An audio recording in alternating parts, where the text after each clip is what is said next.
গ্রামের রান্নার মতোই নতুন আরেকটি রেসিপি নিয়ে চলে আসলাম আপনাদের মাঝে। আসসালামু আলাইকুম everyone, welcome to Roshni kitchen and blog. আজ রান্না করব লাউ দিয়ে চিংড়ি মাছ। রেসিপিটি যে যে উপকরণ দিয়ে রান্না করব সেগুলো দেখে নিন। প্রথমে একটি লাউ নিয়েছি, লাউটাকে ছিলে কেটে নিয়েছি আমার পছন্দ মতো। আপনারা আপনাদের পছন্দ মতো কেটে নেবেন। এরপর নিয়েছি কয়েকটা কাঁচামরিচ ফালি করে, আর পেঁয়াজ কুচি, ধনিয়া পাতা কুচি, নিয়েছি চিংড়ি মাছ। চিংড়ি মাছগুলো চোচা ছাড়িয়ে আমি মাঝখান থেকে কেটে ধুয়ে পরিষ্কার করে নিয়েছি। এবার একটি মশলা রেডি করে নেব। এখানে আমি স্বাদমতো লবণ, হলুদের গুঁড়ো, মরিচের গুঁড়ো, ধনিয়া গুঁড়ো, জিরে গুঁড়ো, আদা রসুন জিরা বাটা নিয়েছি।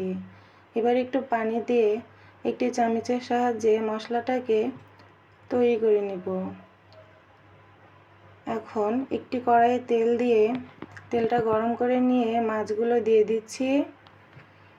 দিচ্ছি সামান্য পরিমাণ লবণ, হলুদের গুঁড়ো। এবার এগুলোকে নেড়ে ব্রাউন করে ভেজে নেব।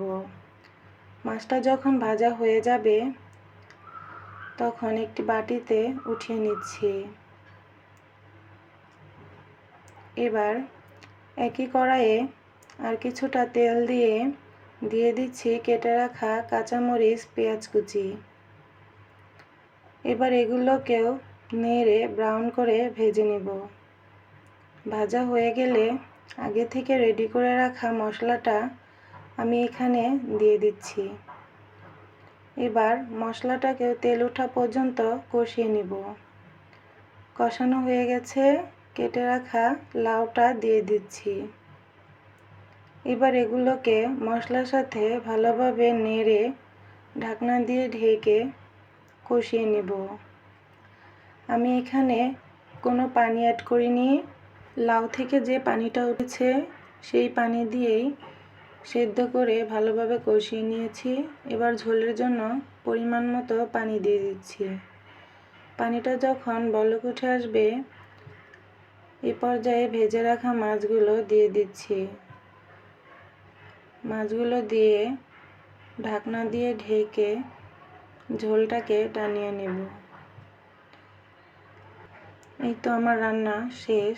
এবার আমি ধনিয়া পাতা দিয়ে নামিয়ে নেব। আপনারা বাসায় এই লাউ চিংড়ি রেসিপিটি একবার হলেও রান্না করে দেখতে পারেন। খেতে খুবই সুস্বাদু হয়। আর আমার রান্নার রেসিপিটি কেমন হয়েছে অবশ্যই কমেন্টে বলে যাবেন।